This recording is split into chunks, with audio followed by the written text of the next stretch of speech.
അൽ മുസ്ലിമൂന വസത്തുൻ, മുസ്ലിങ്ങൾ മധ്യനില അംഗീകരിക്കുന്നവരാണ്. അമ്പിയാക്കന്മാരുടെ ഇടയിലും സാലിഹ്യങ്ങളുടെ ഇടയിലും മഹാത്മാക്കളുടെ ഇടയിലും എല്ലാം മുസ്ലിങ്ങളാണ് ആര്? മധ്യനില അംഗീകരിക്കുന്നവർ. റസൂലുള്ളാഹി സ്വല്ലല്ലാഹു അലൈഹി വസല്ലം ഹജ്ജത്തുൽ വദാഇൽ ഹജ്ജ് ചെയ്തതായ സന്ദർഭത്തിൽ അവർ കല്ലെറിയുന്ന സ്ഥലത്തേക്ക് എത്തിയപ്പോൾ അവിടെ ചെറിയ കല്ല് പറക്കി കൊണ്ടുവരാൻ വേണ്ടി കൽപ്പിക്കപ്പെട്ടു. കല്ലിനെ റസൂലുള്ളാഹി സ്വല്ലല്ലാഹു അലൈഹി വസല്ലം എറിയുകയും ചെയ്തു.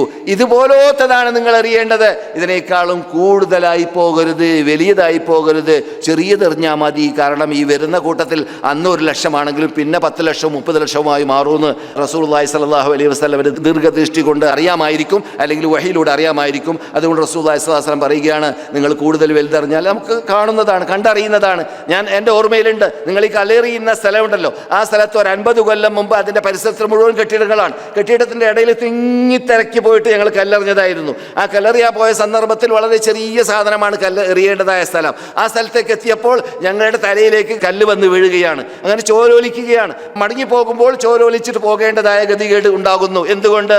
ഈ വലിയതെറിയുന്നത് കൊണ്ട്. ഇപ്പോൾ അതൊന്നുമല്ല അറിയാം, മൊബൈൽ അറിയാം. എല്ലാവരെയും 3-4 മൊബൈലൊക്കെ ഉണ്ടല്ലോ. അതുകൊണ്ട് മൂപ്പര് പിശാചിനോടുള്ള ദേഷ്യം തീർക്കാൻ വേണ്ടി മൊബൈൽ എറിയുന്ന സമ്പ്രദായങ്ങളൊക്കെയാണ് ഇപ്പോൾ നാം കാണാറുള്ളത്. ഏതായാലും റസൂൽ എന്ത് പറഞ്ഞു അവിടെ? ഇതുപോലത്തത് എറിഞ്ഞാൽ മതി എന്ന് പറഞ്ഞു. ഇതുപോലത്തത്, അത്രയും ചെറിയതല്ലാതെ എറിയരുത്. കടലക്ക മണിയുടെ അത്ര, ഇവിടുത്തെ ഭാഷയിൽ ഫൂല് പോലത്തെ, ഫൂല് അറിയല്ലോ, അത്ര വലിപ്പമുള്ളതാണ്. എന്നിട്ട് റസൂൽ പറഞ്ഞു, നിങ്ങൾ എന്ത് ചെയ്യരുത്? അമിതമാക്കരുത്. ലാ തഗ്ലൂ ഫീ ദീനിക്കും ഗൈറൽ ഹഖ്. നിങ്ങൾ അല്ലാഹു സുബ്ഹാനഹു വ തആലാന്റെ അടുക്കൽ നിന്നിട്ട് അവകാശം, അധികാരം, ഓർഡർ ലഭിക്കാത്ത രൂപത്തിൽ ഈ മതത്തിൽ നിങ്ങൾ അമിതമാക്കി കളയരുത്. അപ്പോൾ അമിതമാവുക എന്നത് കല്ലേറിൽ വരെ പാടില്ല എന്ന് പറയുമ്പോൾ പിന്നെ ആദർശം പോലത്തതായ ആരാധിക്കുന്ന രൂപങ്ങളിലൊക്കെ അമിതമാവുക എന്നത് പാടുള്ളതല്ലല്ലോ, തീർച്ചയായിട്ടും പാടുള്ളതല്ല. അതെ, റസൂലുള്ളാഹിന്റെ ഹജ്ജ് എന്ന് പറഞ്ഞാൽ ഏക ഹജ്ജാണ്, ഇസ്ലാമിക ഏക ഹജ്ജ്. അതിനുശേഷം ഹജ്ജ് ചെയ്തിട്ടില്ല, അതിനു മുമ്പും ഇസ്ലാമിക ഹജ്ജ് ചെയ്തിട്ടില്ല, അല്ലേ? പിന്നെ അതുകൊണ്ട് തന്നെ റസൂലുള്ളാഹി സ്വല്ലല്ലാഹു അലൈഹി വസല്ലം ഖുദൂ അന്നി മനാസികക്കും ലഅല്ലി ലാ അൽഖാകും ബഅദ ആമി ഹാദാ എന്ന് പറയുകയും ചെയ്തു. പിന്നെ അത് പറയാതെ തന്നെ സഹാബാക്കൾ റാഡാർ ഫിറ്റ് ചെയ്തതുപോലെ ഇങ്ങനെ റസൂലുള്ളാഹിനെ വീക്ഷിക്കല. എവിടെ പോകുന്നു, എവിടെ വന്നു. മദീനത്തൊക്കെ ഇബ്നു ഉമർ റസൂലുള്ള പോയ വഴിയിൽ നടക്കല. എന്തുകൊണ്ട്? പോയ വഴി മൂപ്പർക്കറിയാം.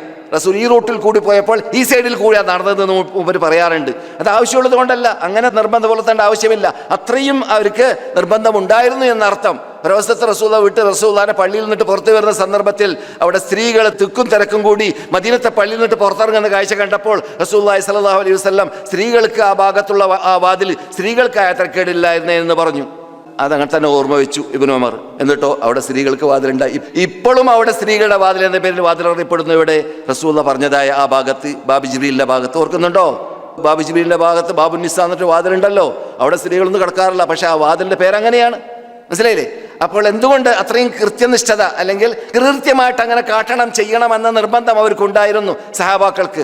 അങ്ങനെ അക്ഷരം പ്രതി റസൂലുള്ളാഹി സ്വല്ലല്ലാഹു അലൈഹി വസല്ലമിന്റെ പിന്തുടർച്ച അവർ കൈക്കൊണ്ടിരുന്നു എന്നതാണ് അവരുടെ പ്രത്യേകത. അതെ.